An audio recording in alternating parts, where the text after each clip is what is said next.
الحمد لله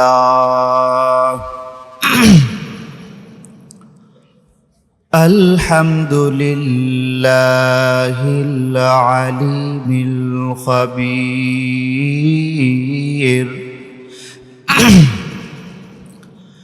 المتقن نظام العالم بلا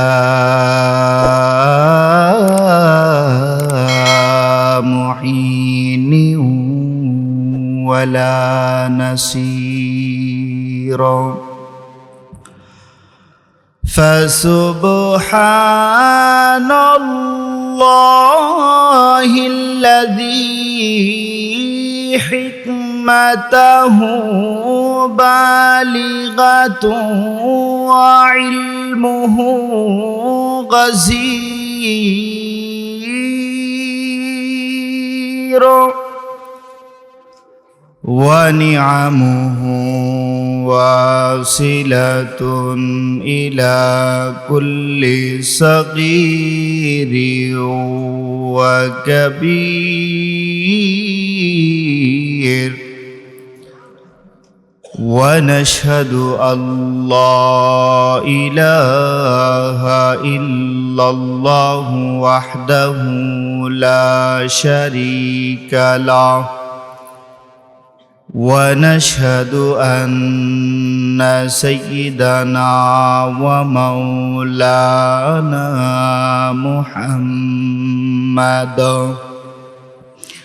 محمدا عبده ورسوله أما بعد فقد قال الله تعالى في كلامه المجيد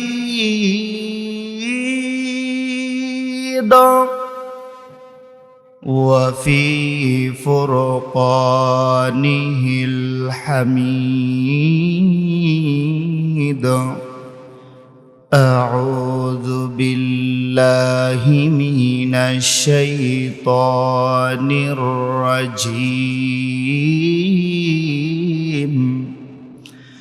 بسم الله الرحمن الرحيم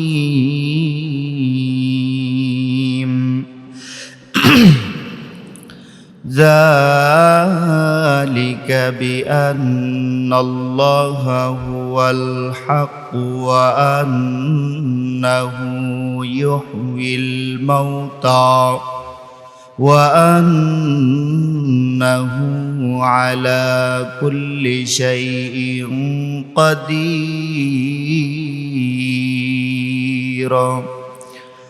وأن الساعة آتية لا ريب فيها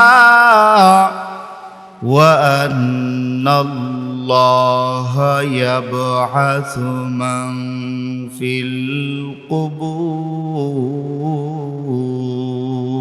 القبور وقال رسول الله صلى الله عليه وسلم اللهم بارك لنا في رجب وشعبان وبلغنا رمضان أو كما قال عليه الصلاة والسلام شباب صلى الله على سيدنا ومولانا محمد وعلى آله وأصحابه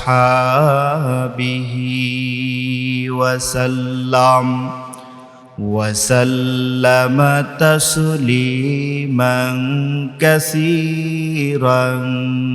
كثيرا الحمد لمن قدر خيرا وخبلا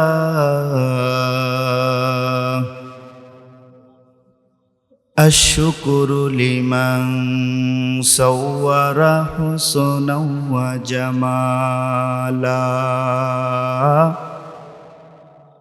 الشكر لمن صور حسنا وجمالا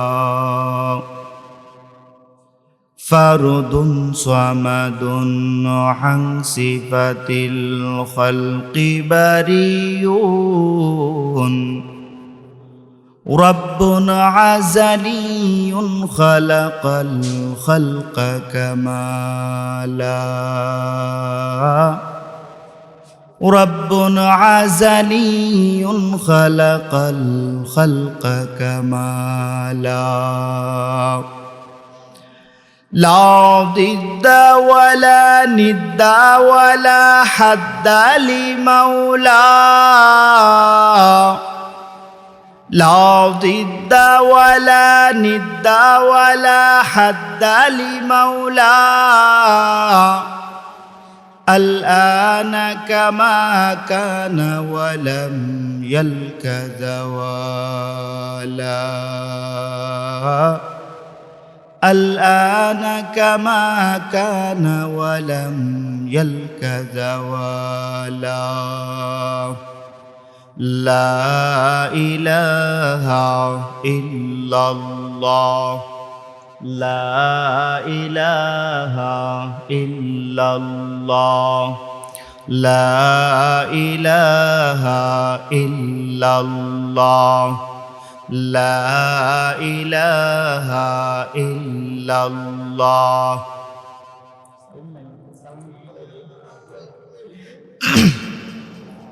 لا إله إلا الله لا إله إلا الله لا إله إلا الله لا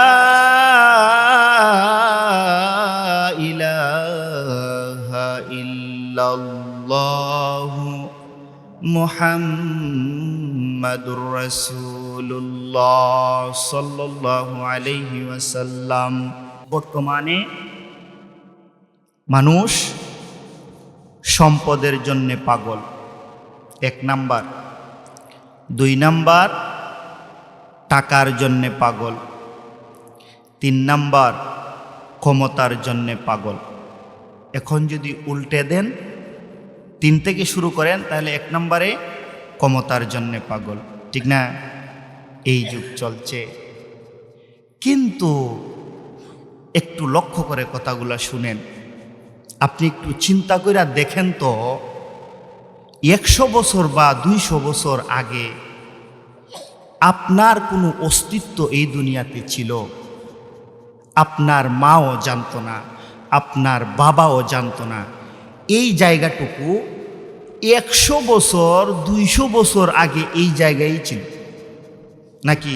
জায়গা সরছে? সরে নাই। আপনার আমার বাপ দাদার 14 পুরুষ সরে গেছে, চলে গেছে। জায়গা জায়গার জায়গায় রয়েছে, টাকা টাকার জায়গায় রয়েছে, কিন্তু আমরা এগুলা নিয়ে কামড়াকামড়ি, ঠিক না? এই যুগ চলছে ভাই। আপনি তো মুসাফির খানায় আছেন, এটা তো মুসাফির খানা। মুসাফির খানার জায়গাটা, ঘরটা থেকে যাবে, মুসাফির পরের দিন থাকবে না। সেটাই তো কথা ছিল, বলেন ঠিক না বেটি? এই জায়গাটা থেকে যাবে, মসজিদ কিয়ামত পর্যন্ত থাকবে। আপনি আমি কিয়ামত পর্যন্ত থাকার যোগ্যতা এবং ক্ষমতা আমাদের নাই, বলেন ঠিক না বেটি? মৃত্যুবরণ করতে হবে, আল্লাহ তাআলা বলেন মৃত্যুবরণ করতে হবে মৃত্যুর মাধ্যমে। আপনি চিন্তা করে দেখেন, আগে চিন্তা করেন যে আমি কোথায় ছিলাম। কোথায় না কোথায় তো আপনি ছিলেন। আপনি ছিলেন রুহের জগতে। এই রুহের জগতে আপনার কোনো জবাবদিহিতা ছিল না। আল্লাহ তাআলা জিজ্ঞেস করেছিল, আলাস্তু রাব্বিকুম, তোমার রবকে? আমরা সব এক বাক্যে উত্তর দিয়েছিলাম, ক্বালু বালা, আল্লাহ আপনি আমাদের রব। এই বলার পরে আর কোনো বাধ্যবাধকতা ছিল না, রুহের জগতে কোনো সমস্যা ছিল না, কোনো প্রবলেম ছিল না। আল্লাহ তাআলা মাতৃগর্ভ নামক আরেকটা জগতে দান করেছেন আমাদেরকে, ঠিক না বেঠিক? এই গর্বেও আমাদের কোনো জবাবদিহিতা ছিল না, কোনো কাজ ছিল না, কোনো প্রয়োজন ছিল না, ছিল না, কিছুই ছিল না। আল্লাহ তাআলা কুদরতিভাবে মায়ের গর্ভে লালন পালন করেছেন, নির্দিষ্ট একটা সময় দিয়ে ভূমিষ্ঠ করে দিছেন। শুধু দুনিয়াতে এই আলমের জগতে এসে যত ঝামেলা, যত সমস্যা, বলেন ঠিক না বেঠিক?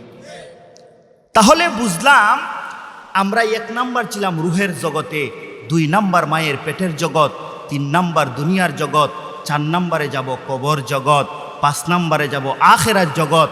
প্রত্যেকটা স্টেশন একটা স্টেশন থেকে আরেকটা স্টেশনে অতিক্রম করে একেবারে গন্তব্য হলো জান্নাত, বলেন ঠিক না বেঠিক? তাহলে তো আমাদের মনকে প্রশ্ন করার কথা ছিল, এই মন তুই কোথা থেকে আসলি যখন কোথায় যাবি? দুটো প্রশ্নের উত্তর হলো রুহের জগৎ থেকে এসেছো, চলে যাবে জান্নাতে, তাহলে মধ্যখানে দুনিয়াতে কেন আসলাম? এই প্রশ্নটা রয়ে যায়, বলেন ঠিক না বেঠিক? এই প্রশ্নটা আল্লাহ তাআলা আমাদেরকে জিজ্ঞেস করেছিলেন, তোমরা আমাকে কি রব হিসাবে মানো? আমরা উত্তর দিয়েছিলাম, ও মালিক, আপনাকে রব হিসাবে আমরা স্বীকার করি। আল্লাহ তাআলা দুনিয়াতে পাঠিয়ে চেষ্টা করে দেখতেছেন, আল্লাহ তাআলা দুনিয়াতে পাঠিয়ে আপনার রাস্তা সহজ করে দিছেন। আল্লাহ তাআলার ইবাদত, আল্লাহ তাআলাকে আপনি মানেন কিনা, এটাও একটা স্টেশন, এটা খুব গুরুত্বপূর্ণ স্টেশন। এইখান থেকে আপনার সামানা জোগাড় করে আরেক স্টেশনে যাবেন, সেই স্টেশনটা হলো কবর জগৎ, বলেন ঠিক না বেঠিক? এই স্টেশনে আর কোনো সুযোগ দেওয়া হবে না, সব সুযোগ হবে আল্লাহ তাআলার হাতে। 4 নাম্বার স্টেশন, 5 নাম্বার স্টেশন হলো আখিরাত জগৎ। এই জগতেও সব কিছুর মালিক আল্লাহ তাআলার হাতে, বলেন ঠিক না বেঠিক?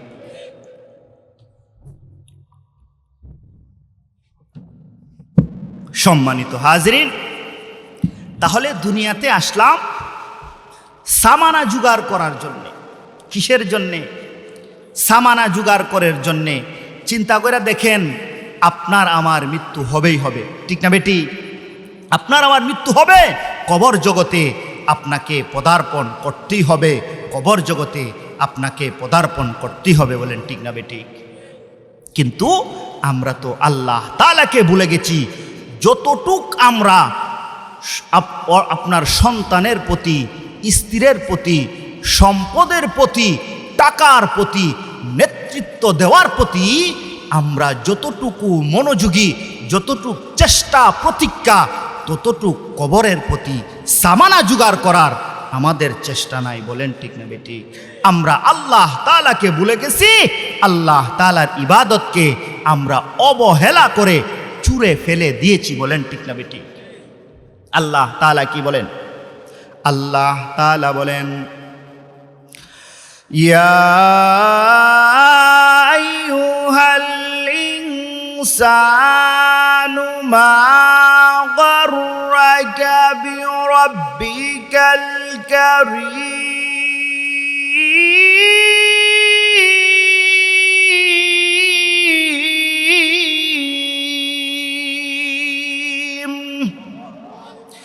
আল্লাহ তাআলা বলেন, দুনিয়ার মানুষ, কেমন করে তুমি তোমার মালিককে ভুলে গেলাই? ও দুনিয়ার মানুষ, কিসের লোভে পড়ে তুমি তোমার মালিককে ভুলে গেছো? তুমি তোমার কারিমকে ভুলে গেছো? হাজার হাজার মাখলুক আমি আল্লাহ তাআলা সৃষ্টি করেছি, কিন্তু তোমার চাইতে শ্রেষ্ঠ বানাই নাই, বলেন ঠিক না বেটি? ও দুনিয়ার মানুষ, হাজার হাজার মাখলুক আমি সৃষ্টি করেছি, তোমার চাইতে কোনো মাখলুককে আমি শ্রেষ্ঠ বানাই না, বলেন ঠিক না বেটি? দুনিয়ার মানুষ রে, তোমারে বানাইলাম আমি আল্লাহ তাআলা মায়া করে, বড় যত্ন করে শ্রেষ্ঠ বানাইলাম, সুন্দর বানাইলাম। তোমার তো চিন্তা করার কথা ছিল, মালিক আমাকে কেন দুনিয়াতে পাঠাইল? দুনিয়া তো আমার জন্য একটা মুসাফির কানা, দুনিয়া তো আমার জন্য একটা স্টেশন। পূর্বের 2টা স্টেশন অতিক্রম করে একেবারে 100% একটা গুরুত্বপূর্ণ স্টেশনে আইসা আল্লাহ তাআলা নামায় দিছেন কবরের সামানা জোগাড় করার জন্যে। কেমনে আমরা আল্লাহ তাআলাকে ভুলা গেলাম, কেমনে আমরা আমাদের মালিককে ভুলা গেলাম। আল্লাহ তাআলা বলেন, কুতিলাল ইনসানু মা আকফারা, মানুষ তুমি মালিককে ভুলে গেছো। কুতিল তুমি ধ্বংস হয়ে গেছো, তুমি ধ্বংস হয়ে গেছো। কাফেররা ধ্বংস হয়ে গেছে, মুশরিকরা ধ্বংস হয়ে গেছে। কুতিলাল ইনসানু মা আকফারা মিন আইয়ি শাইইন খালাকাহু মিন নুতফাতিন খালাকাহু ফাকাদ্দারা। বান্দারে, তোমার তো চিন্তা করার কথা ছিল, মালিক আমাকে খুঁতা থেকে সৃষ্টি করেছেন। মিন নুতফা, আল্লাহ তাআলা বলেন, বান্দা বান্দিরে, তোমারে নুতফা থেকে বানাইলাম, সাধারণ পচা গান্দা পানি শুক্র থেকে আমি আল্লাহ তাআলা বানাইলাম। সুম্মা সাবিলা ইয়াসসারা, অতঃপর তোমারে সুযোগ দিলাম, তোমার সামনে রাস্তা সহজ করে দিলাম। তোমার মায়ের গর্ভে জন্ম দিলাম, তোমার মা তোমারে লালন পালন কইরা বড় করছে, বাবা তোমারে লালন পালন কইরা বড় করছে। রাস্তা সহজ কইরা দিলাম, তোমার সামনে শয়তানের রাস্তাও রাইখা দিলাম, আল্লাহ তাআলার রাস্তাও রাইখা দিলাম। সুযোগ দিলাম, তুমি কোন রাস্তায় যাবা, তোমার ইচ্ছা, তুমি যে কোন রাস্তায় যেতে পারো। সুম্মা সাবিলা ইয়াসসারাহু সুম্মা মাতাহু ফাকবারা, এই সুযোগ কেন দেওয়া হয়েছে জানোনি? সুম্মা সাবিলা ইয়াসসারাহু সুম্মা মাতাহু ফাকবারা, অতঃপর তোমাকে মৃত্যু দেওয়া হবে, তোমাকে কিন্তু কবরের মধ্যে বইরা দেওয়া হবে। দুনিয়ার মানুষ, দুনিয়াতে যাই কিছুই করো, তোমাকে পচা গান্দা পানি থেকে বানাইয়া সুযোগ দিলাম, আবার মৃত্যু দিব, মৃত্যু দিয়া কবরের ভিতরে ঢুকায় দিব। বলেন ঠিক না বেটি? মৃত্যু থেকে আপনি বাঁচতে পারবেন নি? না না, মৃত্যু থেকে বাঁচার ক্ষমতা আপনার নাই। ও দুনিয়ার মানুষ, আল্লাহ তাআলা বলেন, তুমি তো ছিলে পচা গান্দা নাপাক পানি, সেখান থেকে আমি আল্লাহ তাআলা তোমারে বানাইলাম, সুযোগ দিলাম, অতঃপর মৃত্যু দিয়া কবরের মধ্যে ঢুকায় দিমু। বলেন ঠিক না বেটি? কিন্তু মৃত্যু দিয়ে যখন কবরের মধ্যে আপনাকে ঢুকিয়ে দেওয়া হবে, আর সুযোগ দেওয়া হবে না, আর সুযোগ দেওয়া হবে না। যদি আপনি নেক আমল করে কবরে যেতে পারেন তাহলে সাকসেসফুল, আর যদি আহসানু আমালা, উত্তম আমল আপনার মধ্যে না থাকে তাহলে আপনি ধ্বংস, আপনি ধ্বংস, আপনি ধ্বংস। বলেন ঠিক না বেটি? আল্লাহর রাসূল বলেন, ও দুনিয়ার মানুষ, মানুষ যখন মৃত্যুবরণ হয়ে যায়, তার রুহুটা তার উপরে ঘুরতে থাকে, তার রুহুটা তার উপরে ঘুরতে থাকে। বান্দা যদি নেককার হয়, যদি আমলওয়ালা হয়, নামাজি হয়, রোজাদার হয়, বান্দা তার ওই রুহুটা তাকে দেখতে থাকে।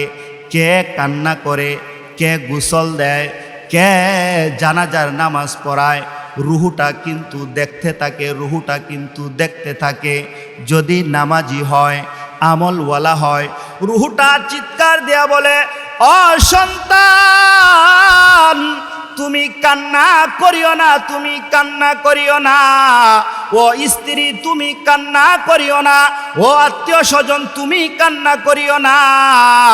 তাড়াতাড়ি আমারে গোসল দিয়া দাও, তাড়াতাড়ি আমারে জানাজা দিয়া দাও, আমারে জানাজা দিয়া আমার কবর আপন জায়গায় আমারে ঢুকায়া দেও। বলেন সুবহানাল্লাহ। আল্লাহর রাসূল বলেন, কবরের জগতে যদি নেক আমলওয়ালা আপনি হয়ে যান, যদি দুনিয়াতে নেক আমল করে কবরের জগতে যাইতে পারেন, আল্লাহর রাসূল বলেন দুনিয়ার মানুষ তিনটা পুরস্কার তোমার জন্য নির্ধারিত অবধারিত। এক নাম্বার পুরস্কার হলো কবর তোমার জন্য এমন প্রশস্ত হয়ে যাবে, তোমার চোখের দৃষ্টি যতটুক পর্যন্ত যাবে আল্লাহ তাআলা কুদরতিভাবে তোমার কবরকে ততটুকু প্রশস্ত করে দিবেন। বলেন সুবহানাল্লাহ। দুই নাম্বার পুরস্কার আল্লাহর রাসূল বলেন দুনিয়ার মানুষ, দুই নাম্বার পুরস্কার যদি তুমি আহসানু আমালা উত্তম আমল নিয়ে কবরের মধ্যে যাইতে পারো, তোমার কবরটাকে জান্নাতের সঙ্গে সম্পর্ক সৃষ্টি করে দিবে। বলেন সুবহানাল্লাহ। তিন নাম্বার পুরস্কার, তোমার যত নেক আমল আছে তোমার কবরের মধ্যে সিকিউরিটি হিসাবে আখেরাতে জান্নাত পর্যন্ত নিয়ে পৌঁছায় দিবে। বলেন সুবহানাল্লাহ। আপনার নেক আমলগুলা তিন নাম্বার পুরস্কার আপনার জন্য সিকিউরিটি গার্ড হিসাবে কবরের মধ্যে দাঁড়িয়ে যাবে। যখন ফেরেশতারা আপনাকে নেক আমল করনেওয়ালা বান্দাকে প্রশ্ন করতে যাবে, তখন এই মৃত লোক নেক আমল করনেওয়ালা লোক তো কবরের মধ্যে শুয়ে যাবে, ঘুমিয়ে থাকবে। যখন মুনকির নাকির দুইজন ফেরেশতা তাকে প্রশ্ন করতে যাবে, শুনেন, একটু মন দিয়ে শুনেন, যখন প্রশ্ন করতে যাবে মাথার কাছ দিয়া যখন যাবে, মাথার কাছে একজন মানুষের আকৃতি লোক দাঁড়ায় যাবে। বলেন সুবহানাল্লাহ। মাথার কাছে একজন মানুষের আকৃতি নিয়ে লোক দাঁড়ায় যাবে। মুনকির নাকির ফেরেশতারা যখন যাবে মাথার কাছ দিয়া, তখন ওই লোক হুঙ্কার দেবে, কে তুমি এখানে এসেছো? আমার বন্ধুকে ঘুমের মধ্যে ডিস্টার্ব দাও, বলো কে তুমি? তারা বলবে, আমাদেরকে তো আল্লাহ তাআলা পাঠিয়েছে এই বান্দাকে প্রশ্ন করার জন্য, তুমি বাধা দেবার কে? সে ডাক দিয়া বলবে, আই ফেরেশতারা, জানো আমি কে? আমি হইলাম আমার বন্ধুর নামাজ। শীতের দিনেও আল্লাহ তাআলার আওয়াজ যখন আল্লাহু আকবারের ধ্বনি যখন শুনেছে, আমার বন্ধু ঘরে ঘুমায় নাই, আমার বন্ধু আল্লাহ তাআলার কুদরতি পায়ে সেজদা দিছে। আজকে তার মাথার পাশে আমি সিকিউরিটি গার্ড হিসাবে দাঁড়িয়ে গেছি। আমার বন্ধুকে ডিস্টার্ব দেওয়ার মতো যোগ্যতা তোমার নাই, তোমাদের নাই, এখান থেকে চলে যাও। বলেন সুবহানাল্লাহ। এই হইল মাথার দিকে সিকিউরিটি গার্ড। বলেন সুবহানাল্লাহ। তারপরে ফেরেশতারা ডান দিকে যাবে। ফেরেশতারা কোন দিকে যাবে?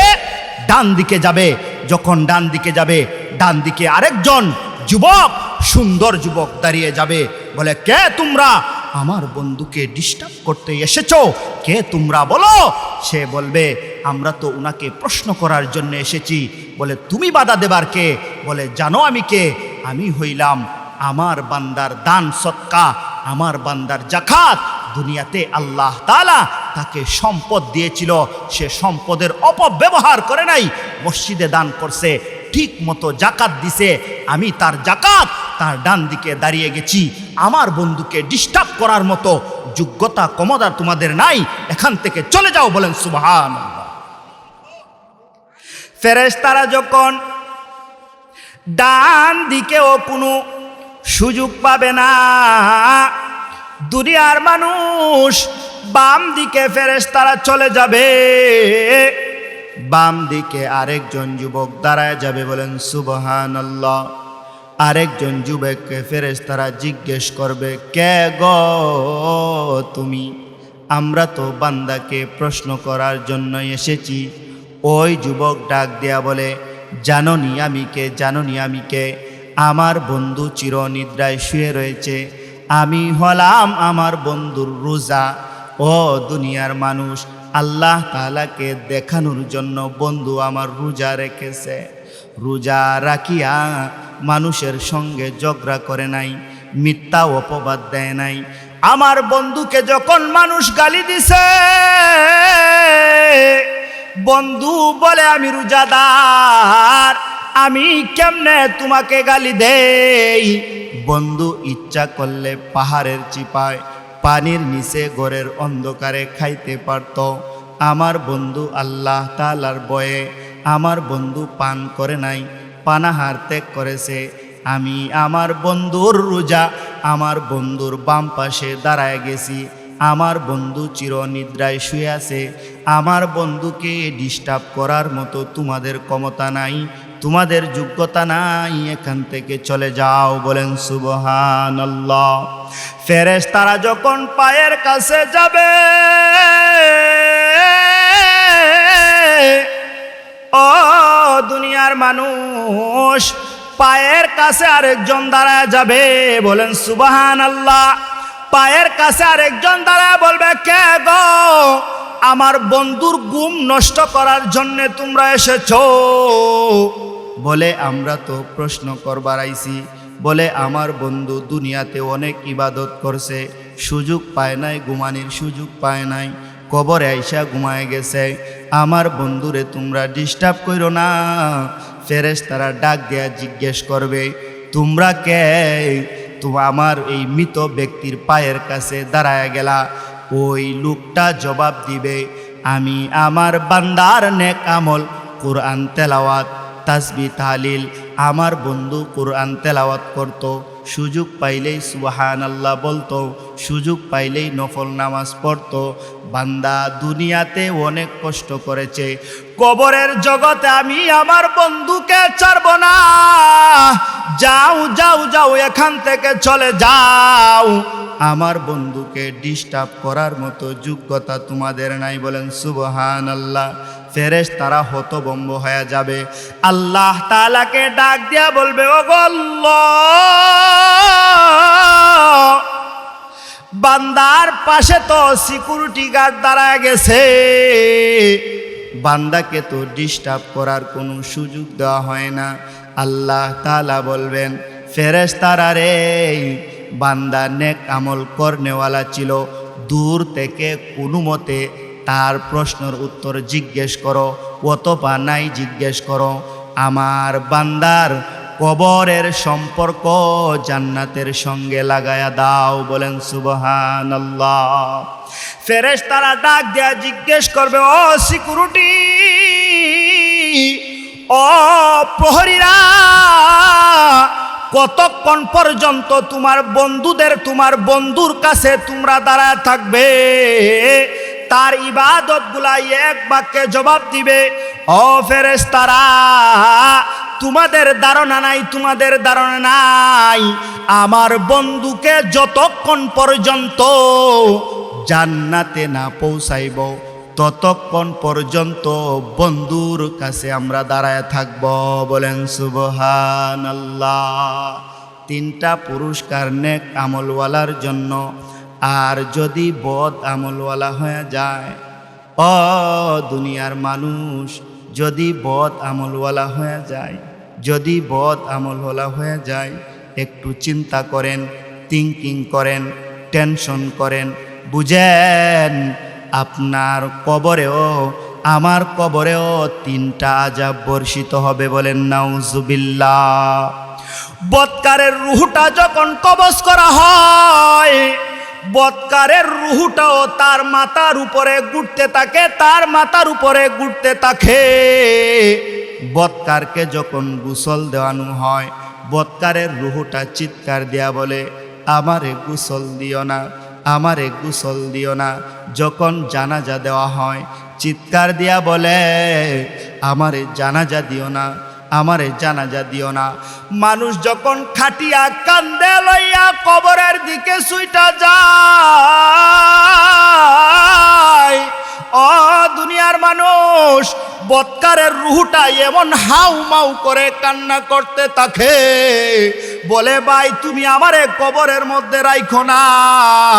কবর বড় ভয়ঙ্কর জায়গা, কবর তো অন্ধকারের জায়গা।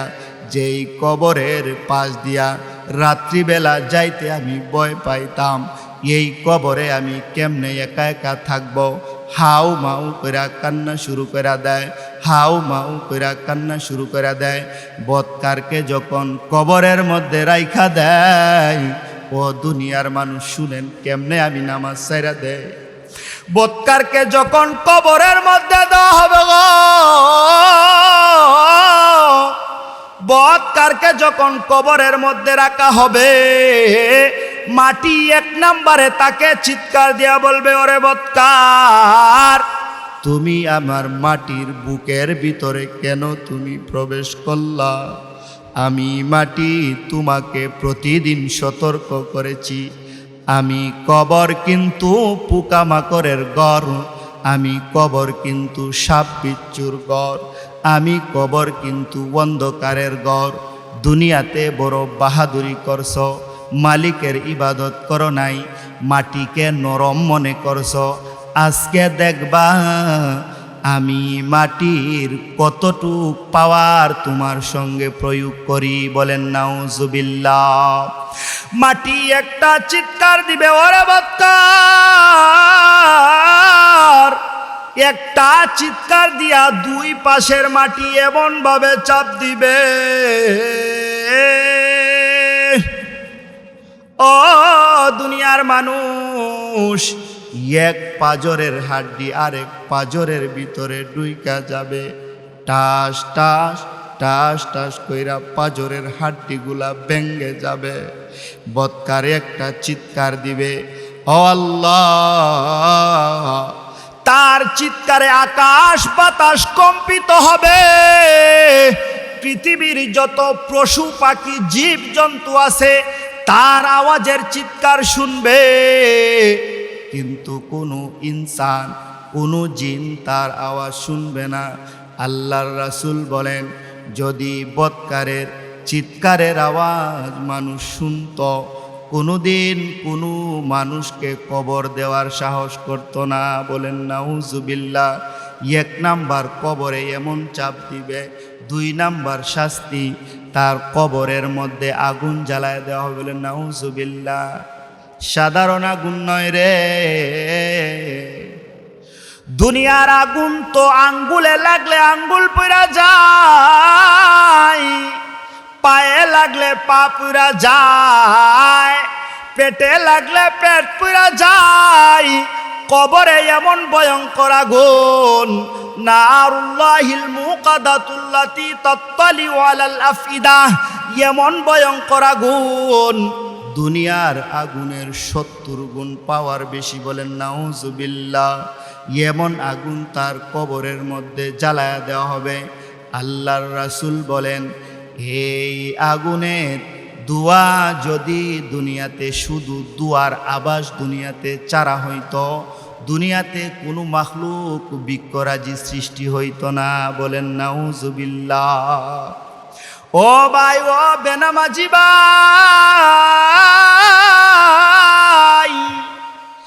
একটু নিজের মনকে একটু বুঝা দেখেন, সারাটা জিন্দেগি আমি কি করলাম।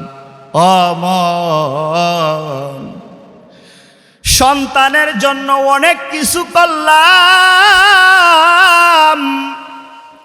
সম্পদের জন্য অনেক কিছু করলাম, নিজের এমপি বানানোর জন্য অনেক কিছু করলাম, চেয়ারম্যান বানানোর জন্য অনেক কিছু করলাম, সম্পদের জন্য নিজের জান পর্যন্ত দিতে চাই। একটু বালিশের সঙ্গে চক্ষুটা বন্ধ কইরা নিজের মনকে একবার প্রশ্ন কইরেন, ওবাগা মন রে, তুমি কবরের জন্য তোমার মালিকের জন্য কি করলা? প্রত্যেকটা মানুষ নিজের কাছ থেকে উত্তর পাবে। বলেন ঠিক না বেটি? প্রত্যেকটা মানুষ যদি নিজেকে নিজে প্রশ্ন করে, হাই মন, তুই দেখিস না, তুই সারাটা জীবন দাড়িগুলা পেকে গেছে, চুলগুলা পেকে গেছে, দাঁতটা পড়ে গেছে, আগের মতো আর শক্তি নাই, আমি কি করলাম রে? একটা টাকাও তো আমার সঙ্গে যাবে না, সম্পদের কিঞ্চিত পরিমাণও তো আমার সঙ্গে যাবে না। আমি যে নেতৃত্ব দেওয়ার জন্য এত পাগলপাড়া হয়ে গেছি, চাঁদাবাজি করি, গুন্ডামি করি, সুদ খাই, ঘুষ খাই, কবরে গেলে তো কিচ্ছু আমার সঙ্গে যাবে না, একমাত্র আমার নেক আমল যাবে। নিজের চক্ষুটা একবার বন্ধ কইরা দেখেন, ওই সময় কি জবাব দিবেন? মাটির কাছে কি জবাব দিবেন? আগুনের কাছে কেমনে সহায়তা চাবেন? আপনার আমার মুখ কি আছে সেই কবরের যন্ত্রণা সহ্য করার আছে? নাই। দুনিয়ার মানুষ 1 নাম্বার শাস্তি, কবর আপনাকে ভয়ঙ্কর চাপ দিবে। 2 নাম্বার শাস্তি, আপনার কবরে আগুন জ্বালিয়ে দেওয়া হবে। আপনি কি মরতেন না? হাই হাই, মরবেন। শুনেন, মরবেন। অনেকের তো টিকিট আয়া পড়ছে, মৃত্যুর টিকিট এসেছে। মৃত্যুর টিকিট কিভাবে আসে শুনেন। হযরত ইদ্রিস আলাইহিস সালাতু ওয়াস সালামের নাম আপনারা শুনছেন। ইদ্রিস আলাইহিস সালাম, উনি একদিন আজরাইলের সাথে দেখা হইছে। আজরাইলকে বলতেছে, অনেক লম্বা ঘটনা, সংক্ষেপে বলতেছি।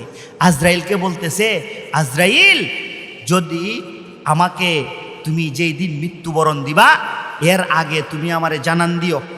এর আগে আপনি আমাকে জানান দিবেন যেন আমি মৃত্যুর জন্য প্রস্তুত হইতে পারি। কিছু সিগন্যাল দিও, কিছু আলামত দিও যেন আমি মৃত্যুর জন্য প্রস্তুত হইতে পারি। আজরাইল বলে, আল্লাহর পয়গম্বর, অবশ্যই আপনাকে আমি সিগন্যাল দেব। আজরাইল চলে গেছে। অনেক বছর পরে জিব্রাইল আলাইহিস সালাতু ওয়াস সালাম আইসা ইদ্রিস পয়গম্বরকে বলে, আল্লাহর পয়গম্বর, আল্লাহ তাআলা তো আপনার জন্য খুশি সংবাদ পাঠাইছে। বলে, কিসের খুশির সংবাদ? বলে, আপনার জন্য আজকের থেকে যত ইবাদত করবেন ডাবল সওয়াব। বলেন সুবহানাল্লাহ। ডাবল সওয়াব বলতে মনে করেন 1 রাকাত নামাজ পড়লে 2 রাকাত নামাজের সওয়াব। একবার যদি বলেন সুবহানাল্লাহ 2 বার বলার সমান সওয়াব। 100 বার যদি বলেন আলহামদুলিল্লাহ 200 বার বলার সমান সওয়াব। বলেন সুবহানাল্লাহ। এখন তো ইদ্রিস পয়গম্বর লুবে পড়ছে। আল্লাহর পয়গম্বর তো কিসের লুবে পড়ছে? ইবাদতের লুবে পড়ছে। আমরার মতো টাকার লুবে পড়ে নাই, সম্পদের লুবে পড়ে নাই। বলেন ঠিক না বেটি? উনি ইবাদতের লুবে পড়ছে। বলে, ও জিব্রাইল, যে এক সংবাদ নিয়ে আসছো, আরও আগে আসলে তো আরও ভালো হইতো। এখন তো মোটামুটি বৃদ্ধ হয়ে গেছি।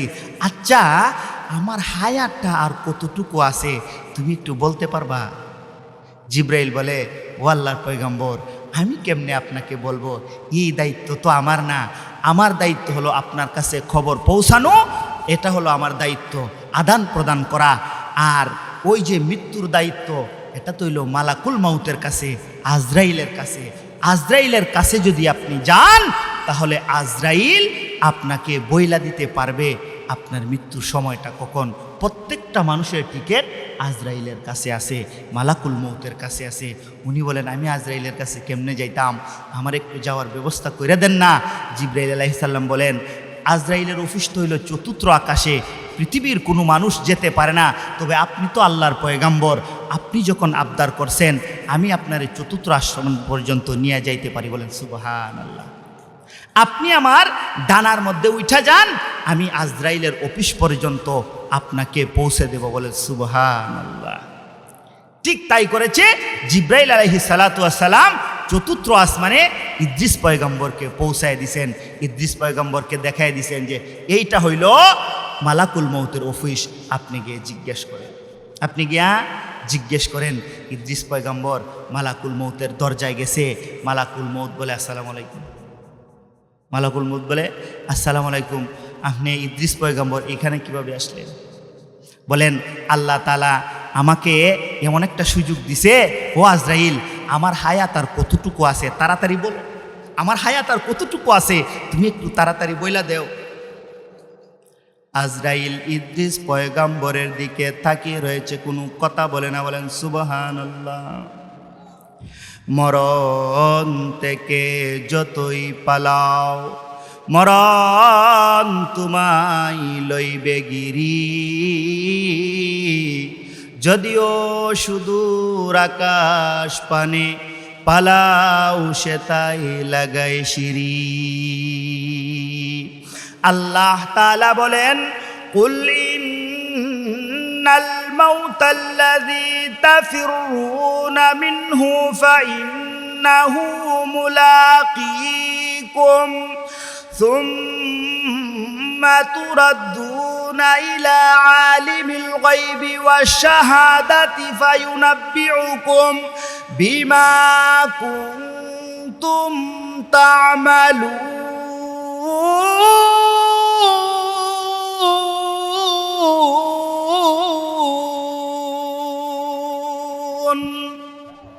আল্লাহ তাআলা বলেন, দুনিয়ার মানুষ, মৃত্যু থেকে তুমি পলায়ন করতে পারবে না।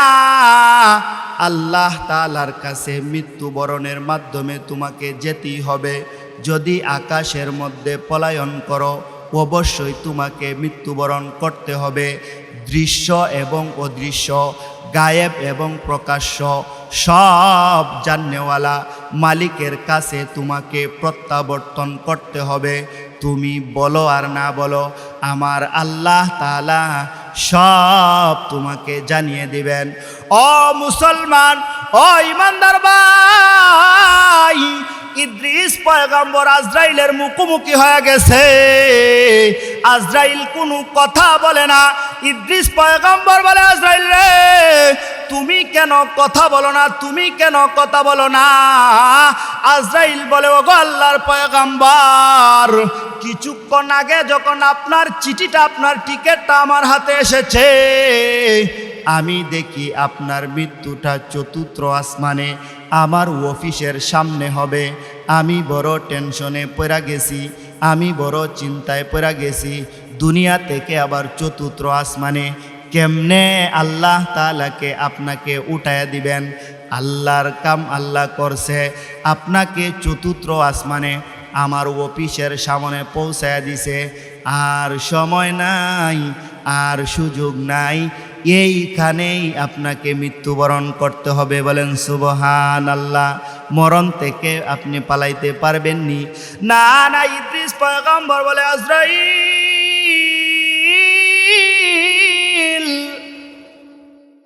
তোমার সঙ্গে না আমার কিছু কথা ছিল।